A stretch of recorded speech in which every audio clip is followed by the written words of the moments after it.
ছোটবেলায় মায়ের থেকে শিখেছি নিজে সব সময় ছোটটা খাবা, অন্যকে নিজে দিলে বড়টা দিবা। আসলে মায়ের থেকে জীবনের আদর্শিক কিছু কথাগুলো শিখেছি, সেগুলো আজকে শেয়ার করব। আসলে মেয়েরা শেখে মায়ের থেকে, আর ছেলেরা শেখে মা বাবা দুজনার থেকেই আমি বলবো। তো আমার কথাগুলোর মূল অংশ শুনতে হলে আমার প্রিয় ভাই ও বাপুরা অবশ্যই আমার চ্যানেলটিকে একটি লাইক দিয়ে ভিডিওটি সম্পূর্ণ দেখার অনুরোধ রইল। হয়তো আপনার একটি কথা আপনার জীবনকে বদলে দিতে পারে। আসসালামু আলাইকুম প্রিয় ভাই ও আপুরা, দেশ ও দেশের বাহিরে যে যেখান থেকে আমার ভিডিও দেখছেন সবাইকে জানাই আন্তরিক শুভেচ্ছা। সত্য কথা বলতে আজকে আমি বলবো আমার মায়ের কথাগুলো। আমি ছোটবেলা থেকে যে শিক্ষাগুলো শিখেছি, মেয়েরা মায়ের থেকে কী কী শেখে আর সেগুলো জীবনে অ্যাপ্লাই করলে কি হয়, সেটাই নিয়ে আজকে বাস্তবিক জীবনের কথাগুলো বলবো। আর একজন ছেলে তার মা এবং বাবার থেকে কী কী শিখলে ভালো হয় বা শিখে, আমি সেটাই বলবো আজকে। তো আমার ভিডিও পূর্ণ দেখবেন, একটি লাইক দিয়ে দেখবেন। অবশ্যই আমার চ্যানেলটির কোনো একটু অংশ যদি ভালো লেগে থাকে আমার ভিডিওর, অবশ্যই আমার চ্যানেলটিকে সাবস্ক্রাইব করে পাশে থাকবেন, আপনাদের কাছে অনুরোধ রইল। যেটা আমি বলবো, একজন মা একজন বাবা যদি অশিক্ষিত মূর্খ হয়, তাও কোনো সন্তান তার মা বাবাকে পাল্টাতে পারে না বা পাল্টাতে চায় না। তাদের প্রতি ওই রকম মায়া মমতা সবারই থাকে এবং থাকা উচিত বলে আমি মনে করি। আমার খুবই অল্প সময় পরিবারের সাথে কাটছে, সেটা হচ্ছে আমি যেটাই বলবো, আমি আমার মাকে দেখে অনেক কিছু শিখেছি জীবনে, এবং আমি সেগুলো আমার জীবনে সব সময় সেগুলাই সেই নিয়মেই সেইভাবেই চলার চেষ্টা করেছি, নিজের জীবনকে দেখার জন্য যে আমার মায়ের মতো করে চললে আসলে আমার কি হয়, সেটার আমি প্রতিফলও পাচ্ছি ইনশাল্লাহ। সেটাই বলবো আজকে। আমার মা একদমই সহজ সরল বললে ভুল হবে, তার চেয়েও বোকাশোকা একজন মানুষ, যে কখনো টাকার হিসাব সেরকমভাবে বোঝো না, কিন্তু সে বুঝতো। সবসময় দেখতাম একটা যৌথ ফ্যামিলিতে কিভাবে সে চলতো। সকালে ফজরের নামাজ পড়ে শুরু হতো কাজ, সকালে মরক ডাকলেই উঠে পড়তো। পরিবারে অনেক মানুষজন ছিল, কিন্তু সে সবার আগে কাজকর্মগুলো গুছিয়ে নিত। তাকে কোনো দিন দেখি নাই হিংসা জিনিসটা কাকে বলে। হয়তো বললে বলবেন আমার মায়ের কথা, আসলে তা না। সত্য কথা না হলে কখনো ইউটিউবের সামনে এসে বলা যায় না, চ্যানেলে প্রকাশ করা যায় না। নিজেকে সবসময়ই সত্য এবং পথে রাখতে হয়, যেন আমি মানুষের ন্যায়ের পথে রাখতে হয়, যেন সব সময় মানুষের কাছে বলতে পারি সেরকম কিছু। ঠিক তেমনই তাই। তখন খুব ছোট ছিলাম, পরিবারের সবাই ভাত খেত, ছেলেরা আগে খেয়ে উঠতো। মাকে দেখতাম মা ভাত বেড়ে সুন্দর মতো বসে থাকতো, আর যারা আছে মুরব্বী বা বড় মেয়েদের ভিতরে আসার জন্য অনেক সময় কইতো মা তুমি খাই ফেলো, কয় না সবাই আসুক, সবার সাথেই খাই। কোনো সময় দেখতাম না যে তা অন্যদের সাথে খায়, যদি একসাথে খেতে বসতাম সে কখনো আমাদেরকে একটা বড় জিনিস উঠাই দিত না। যদি আমারে বড়টা দাও, বলতো যাক যা দেবো সে সেটাই খাবা। তো যদি ওরে দিতা, ওরে দিছো, বললো যে না, নিজের ডারে সবসময় ছোটটা দেওয়া লাগে, বড় অন্যের ডারে একটু বড়টাই দেওয়া লাগে। এটা তুমি এখন বুঝতেছো না, বড় হইলে বুঝবা। মেয়ে মানুষ, পরের বাড়ি যাইতে হবে, এগুলা শিখে রাখো, অনেক সময় বলতো। আর বেশি কথা বলতে হয় না, যেটা দেই মা কখনো সন্তানের খারাপ চায় না। মনে রাখবা যে মা যেটা করতেছে মা ভালোর জন্য করতেছে। ঠিক এই কথাগুলোই মনে রাখছি সব সময়। আর একটা জিনিস দেখতাম, যদি আমরা কোথাও খেলাধুলা করতে গেলে মারামারি লাগতো, আমার মা আমাদেরকে বকা দিয়ে বা মার দিয়ে নিয়ে আসতো, কখনো অন্যের সাথে ঝগড়া করতো না। যদি গেলে কইতাম যে ওর দোষ, তারপরেও কইতো যে না, সবসময় নিজের দ্বারে আগে বুঝ দেওয়া লাগে, তারপরে পরেরটার খোঁজ করা লাগে।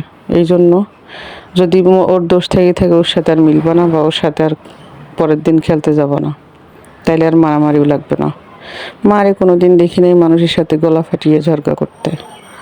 অনেক সময় দেখতাম যৌথ ফ্যামিলি, অনেক কাজ করতো, একদমই শুকনা চিকন মানুষ, তারপরও সে কাজগুলো সব করতো।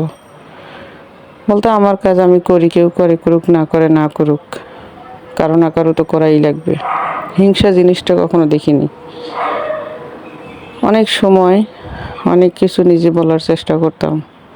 যখন একটু বুদ্ধি হয়েছে, বোঝা শিখছি, তখন বলতাম, মা ওরা তো কাজ করে না, বা ওরা এইভাবে করে, ওরা তোমার নামে এটা বলছে, জানো আজকে তোমার নামে মিথ্যা কথা এগুলো কইছে, তুমি বলে এগুলো বলো।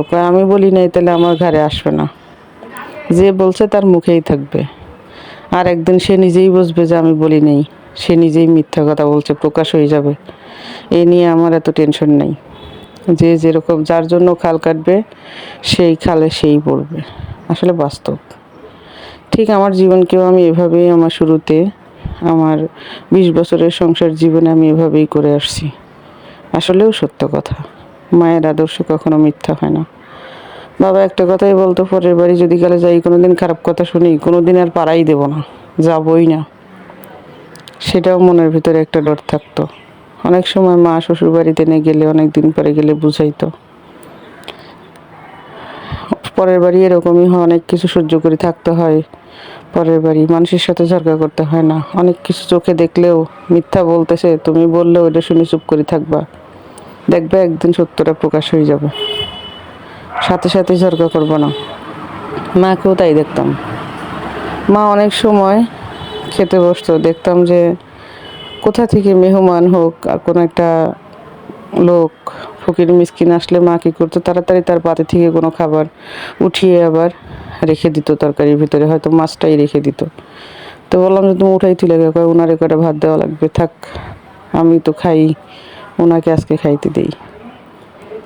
কথাগুলো আসলে বলতেছি এই জন্যই, একজন মা শিক্ষিত হোক অশিক্ষিত হোক, সন্তানকে সুশিক্ষা দেওয়ার জন্য তার সরল মন, তার আদর্শ, তার সততা, তার মাধুর্যতা, তার গোছালো কাজ, তার সচ্ছলতা, নিজের ভিতরে যে একটা নিষ্ঠা, সেগুলো থাকতে হয়। প্রতিটি জিনিসই আমার মায়েরা ছিল। তার কাজকর্মগুলো ছিল খুব সুন্দর, এখনও আছে। আল্লাহর রহমতে আমার মা এখনও আছে, আমাদের সে ভালো চলে, ভালো করে কাজ করতে পারে। কথাগুলো আজকে এই জন্যই বললাম, মা বাবা সবার কাছে প্রিয়। বাবা মরে গেছে, আজ 15 বছর পার হয়ে গেছে। বাবার জন্য খুব কষ্ট হয়, বাবা মারা যাওয়ার পরে বাবার বাড়িতে খুব কম যাওয়া হয়। বাবা থাকতে বছরে 2 থেকে 3 বার 4 বার যেতাম, এখন 4 বছরে 1 বার যেতে পারি কিনা সন্দেহ। আফসোস নেই, কারণ বাবার আদর্শ আছে, মায়ের দেওয়া শিক্ষা আছে, ওগুলা নিয়ে চলি।